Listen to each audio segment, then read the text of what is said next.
है शक्ति ऐसी जो शक्ति कहीं ना है, तुम में है भक्ति ऐसी जो भक्ति कहीं ना है।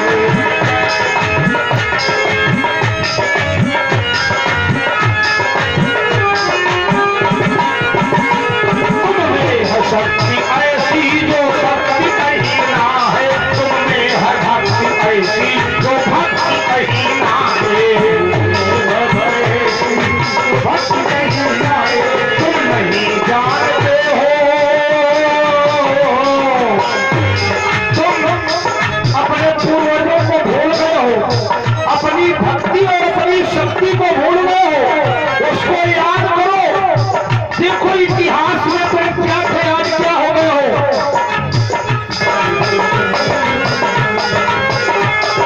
बोलिए महाराज जी महाराज की, श्याम रामचंद्र की। देखिए निषाद वंश में ही एक वीर एकलव्य था, ऐसा वीर योद्धा था। अगर उसके साथ छलना किया गया होता तो महाभारत में पांडव जीतते ना। ये तो द्रोणाचार्य का छल था, पर ये एकलव्य ने विद्या देने से मना कर दिया था, मना कर दिया था ना। एकलव्य को ठेस पहुंची थी। आज मुझे और महाभारत जैसा ग्रंथ वेद व्यास ने लिखा, वेदांत दर्शन वेद व्यास ने लिखा। कहां निषाद पीछे रहा, कहीं नहीं रहा। लेकिन ये निषाद बुद्धि विवेक से इसने काम नहीं लिया, इसे लोगों ने धोखा दिया, ये चला गया। जब द्रोणाचार्य ने इसे विद्या नहीं दी, इसे शिक्षा नहीं दी, तो ये आता है मिट्टी की मूर्ति बनाता है द्रोणाचार्य की। मिट्टी की मूर्ति बनाकर उस मिट्टी की मूर्ति को गुरु मान करके ज्ञान प्राप्त करता है। और वो द्रोणाचार्य ठगा गया, हर जगह लूटा गया। कहीं भी देखिए सतयुग में निषाद राज ये जो प्रथु थे, ये निषाद के भाई थे, अयोध्या के राजा थे। ये निषाद राज श्रृंगबेरपुर का राजा था। इन्हीं के भाई प्रथु के नाम पर इस धरती का नाम पृथ्वी पड़ा है। त्रेता में ऐसा हुआ कि भगवान के भक्तों में सबसे श्रेष्ठ हुआ।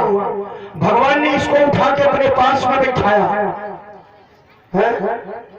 भगवान ने सब कुछ देने के लिए कहा तो निषाद को कहा, किसी को नहीं कहा। बहुत कीन प्रभु, भगवान ने कहा सब कुछ देने को तैयार है। लखन ने कहा हम तुम्हें सब कुछ देने को तैयार है। सीता ने कहा। रामचरितमानस में देखिए कोई ऐसा पात्र नहीं होगा जिस पात्र से खुश होकर के राम जी अपना सर्वस्व देने को तैयार हो। सीता भी कह रही वो मांगो क्या मांगना चाहे तो लक्ष्मण भी कह रहे हो। ऐसा पात्र रहा है तो तुम अपने को नहीं जानते हो, इसलिए जागो। तुम में ऐसी भक्ति है, तुम में ऐसी शक्ति है, जिस भक्ति और शक्ति को अगर तुम जान गए, जाग गए, तो विद्वता में तुम्हारे आगे कोई नहीं रहेगा। उस शासन सत्ता हो, ये छोटी मोटी चीजें बहुत है, छोटी चीजें हैं, बहुत आगे बढ़ जाओगे।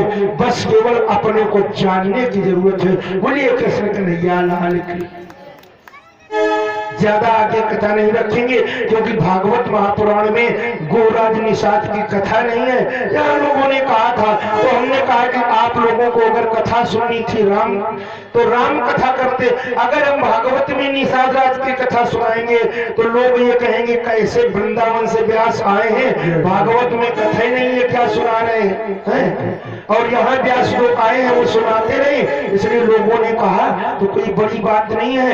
ये निषाद राज की जो कथा आज रखी गई वो सुदामा चरित्र में रखी गई, इसलिए कि यही निषाद राज जी जब राम जी अपने धाम को गए तो निषाद राज जी भगवान के धाम को चले गए। और जब भगवान आए तो निषाद राज जी भी आए। उस बार आए थे निषाद बनकर और इस बार आए हैं सुदामा बनकर के।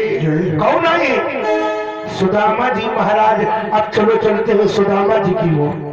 ज्यादा निषाद राज जी की कथा नहीं सुनाएंगे, नहीं तो बहुत विस्तार से एक 5 अप्रैल से कथा होने जा रही है, 7 दिवसीय कथा ये हमीरपुर डिस्ट्रिक्ट में, जिसमें गुरुराज निषाद की कथा होगी। उसको करने आएंगे हम, तो आप लोगों को फोन करेंगे, खूब पूछना, चाहे राम कथा सुनो, चाहे श्याम कथा सुनो, चाहे निषाद राज की सुनो, चाहे जिसकी सुनो, लेकिन जिस